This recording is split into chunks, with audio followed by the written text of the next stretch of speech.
श्री कपिल पांडे जी को भी पूज्य गुरुदेव भगवान का आशीर्वाद और कृपा हमेशा मिलते रही है। इसी क्रम में कपिल पांडे जी के मन में विचार आया कि नर्मदा मैया की परिक्रमा करना चाहिए। लोग विभिन्न प्रकारों से परिक्रमा करते हैं, लेकिन कपिल पांडे जी इस जिले नहीं मध्य प्रदेश के भी ऐसा कहीं हमारे अखबारों में पढ़ने नहीं आया कि पहले यात्री होंगे, पहले ऐसे पथिक होंगे नर्मदा की परिक्रमा करने वाले जो कि साइकिल से परिक्रमा कर रहे हैं। आज के आधुनिक युग में पर्यावरण का प्रदूषण, स्वास्थ्य के प्रति लोग जागरूक नहीं है।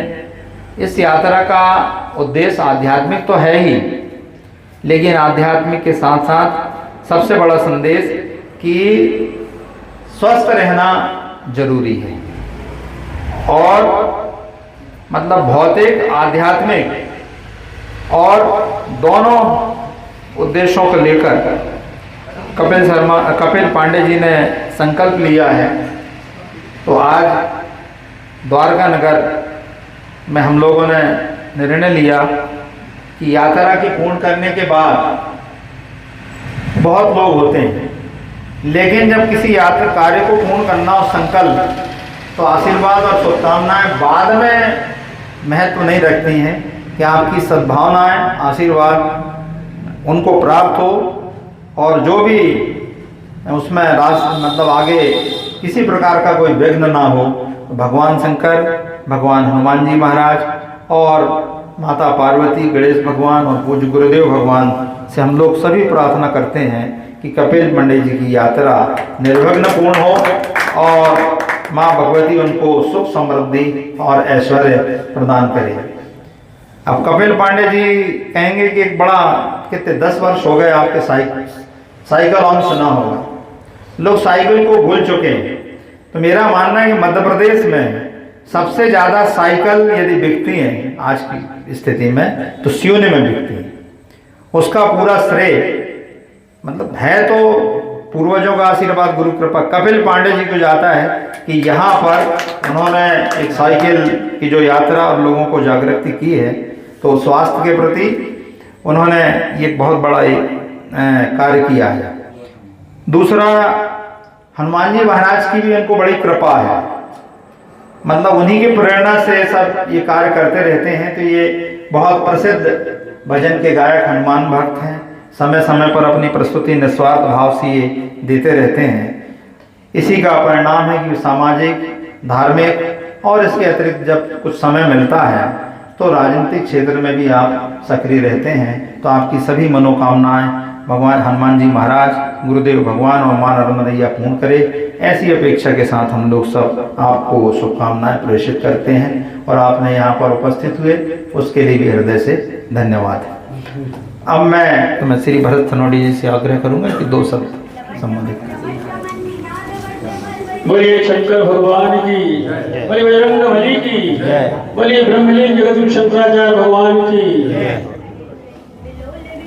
नर्मदा परिक्रमा साइकिल के द्वारा प्रारंभ करने वाले कपिल भाई आदरणीय तिवारी जी ठाकुर साहब और हमारे द्वारका नगर के सभी श्रद्धालुजन, भक्तजन और कपिल पांडे की यात्रा शुभारंभ करने के पूर्व अवसर पर उनको शुभकामनाएं देने के लिए उपस्थित समस्त हमारे श्रद्धालुजन।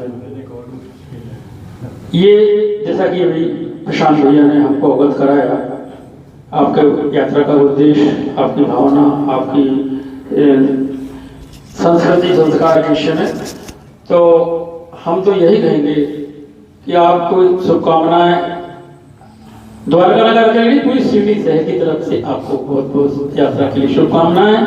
और मैं तो समझता हूँ, मैं 2 लाइन में कहूँगा, कपिल भैया ने मन में दृढ़ संकल्प कर लिया है। अब तो हमने नर्मदा माई आपके सुपुर्द में ये यात्रा को समर्पित कर दिया।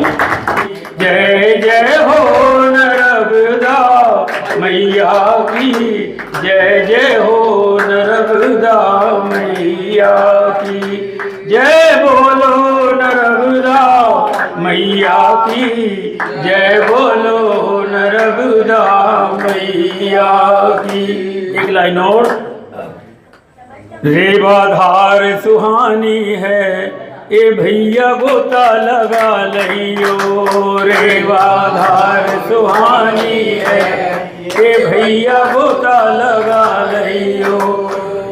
कपिल पांडे जी की के लिए सभी की शुभकामनाएं। मैं एक निवेदन जरूर करूंगा, आप जिस रास्ते से भी निकलें, उत्तर दक्षिण पूर्व हो या पश्चिम को जाएं, बैन गंगा जी के दरस हो, चाहे जहाँ से जाएं, आप जिस रास्ते से निकलें वहाँ गंगा मैया, बैन गंगा मैया के पूजन करके आप आगे अपनी यात्रा को जारी रखें, मेरा ये निवेदन है। और सभी की शुभकामनाएं, पूरा शहर की शुभकामनाएं, पूरे जिले की शुभकामनाएं आपके साथ हैं। मैं भी आपको बहुत बहुत शुभकामनाएं देता हूँ। भगवती नर्मदा जी की, भगवान भोलेनाथ की आप पर असीम कृपा बनी रहे। इन्हीं शब्दों के साथ अपनी बात को मैं समाप्त करूँ। मैं हमारे भाई और इस नगर के गौरव कहीं हम लोगों के समकालीन श्री कपिल पांडे जी से संक्षिप्त में जाने कि आपको ये कैसे विचार आए कि परिक्रमा करना चाहिए और आगे का जो कार्यक्रम है प्रस्तावित, उसकी जानकारी आप दें, जिससे हम लोग भी लोगों को इस संबंध में अवगत करा सकें। श्री कपिल पांडे। सियावर रामचंद्र की, पवन सुत हनुमान की, उमापति महादेव की, बोलो लक्ष्मी नारायण भगवान की, बोलिए पूज्य गुरुदेव महाराज की। हर हर महादेव, नर्मदे हर।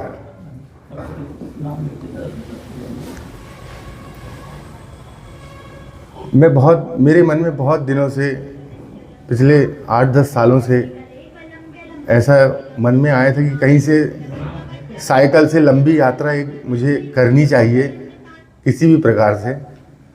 फिर कभी घर से आज्ञा नहीं होती थी, कभी कोई ना कोई ऐसी कोविड आ गया, ये आ गया, वो आ गया, बहुत सारी वही। फिर एक दिन हम सभी मित्र लोग साथ में बैठे थे, फिर उनके साथ विचार हुआ कि नर्मदा की परिक्रमा हमको करना चाहिए। तो साइकिल से चलने का कोई ऐसा इरादा नहीं था, सब दोस्तों के साथ मिलके हम नर्मदा परिक्रमा करना चाहते थे। फिर जब मैंने नर्मदा परिक्रमा की जानकारी उठाना चाहा तो मुझे उसका जो आध्यात्मिक महत्व पता चला। वो आध्यात्मिक महत्व इतना बड़ा है नर्मदा परिक्रमा का, तो उसको यहाँ पर बखान करना अभी तो मेरे बस का नहीं है। जब तक मैं वहाँ जाऊँगा नहीं, उसको मैं बखान नहीं कर पाऊँगा। लेकिन जिनके द्वारा जिन्होंने अनुभव किया है और उन्होंने जो जानकारी दी है उसके आध्यात्मिक प्रभाव की, तो वो मेरे मन में मतलब इतने अंदर तक बैठ गया कि अब मुझे नर्मदा परिक्रमा कैसे भी करना है। तो जो साथी जो तैयार हुए थे, धीरे धीरे सबका, क्योंकि ज़्यादा दिन की परिक्रमा है, वो 6 महीने की यात्रा है वो पैदल में, तो उनके परिवार से आज्ञा नहीं मिली, तो वो सबका उनका मन जो है वो बदल गया। लेकिन मेरे मन में तो आ गया था। फिर मैंने सोचा कि क्यों ना पैदल ना करके इसको साइकिल से करूं, तो थोड़ी समय की बचत होगी। तो इसी कारण से ये साइकिल का मैंने मन बनाया, संकल्प नहीं लिया। फिर सभी लोगों से चर्चा हुई, भैया से चर्चा हुई, आप लोगों से चर्चा हुई, तो आप लोगों ने जो हौसला बढ़ाया उससे मेरा मन बिल्कुल अब बन गया है। और आने वाली 15 तारीख को श्री बाल रूप हनुमान मंदिर से भगवान की पूजा करके हनुमान जी महाराज से आज्ञा लेके, और 15 तारीख को यहाँ से ओमकारेश्वर जाएंगे। ओमकारेश्वर से संकल्प लेके, अभी संकल्प भी नहीं हुआ है, अभी तो सिर्फ मन हुआ है। जब वहाँ पे संकल्प हो जाएगा फिर उसके बाद यात्रा हमारी शुरू हो जाएगी। तो संकल्प के बाद पूरा जो साधु भेष होता है 2 महीने का, ना पास में कोई पैसा रखना है, एक साइकिल रहेगी, पहनने के लिए कपड़े रहेंगे 2 जोड़ी, और सोने के लिए बिस्तर रहेगा, बस हो गई। मैया जहाँ खाना खिला दे, मैया जहाँ रुका दे, वो वैसी जो शुद्ध भाव से, आध्यात्मिक भाव से। और भी लोगों ने जैसे बताया कि ये मतलब जो यहाँ से ओमकारेश्वर से यात्रा शुरू होगी तो ये उत्तर तट कहलाएगा। वहाँ पे ईश्वर की पूजा होती है, शिव की पूजा होती है पूरे तट में, और दक्षिण तट में पितरों की पूजा होती है। तो ये सब मैं वहाँ पे अनुभव करूँगा, जाऊँगा। और यहाँ पे इस मंदिर में द्वारका नगर में मुझे बुलाया गया और मेरे हौसले को इतना बढ़ाया गया। इस आप लोगों की शुभकामनाओं से, आप लोगों के आशीर्वाद से ये यात्रा मेरी निर्विघ्न बिना किसी संकट के पूर्ण हो जाएगी, ऐसा मुझे विश्वास है। मैं आप सभी लोगों का बहुत बहुत आभारी हूँ। आप सभी लोगों के चरणों में प्रणाम करता हूँ, ईश्वर के चरणों में प्रणाम करता हूँ। और 15 तारीख को आप सभी को रात्रि के 9 बजे आमंत्रित करता हूँ कि हनुमान मंदिर में एक बार अवश्य आइए और मुझे एक बार और आशीर्वाद प्रदान कीजिए ताकि मेरी यात्रा निर्विघ्न संपन्न हो जाए। कितने लोग जा रहे हैं? अकेले। हाँ।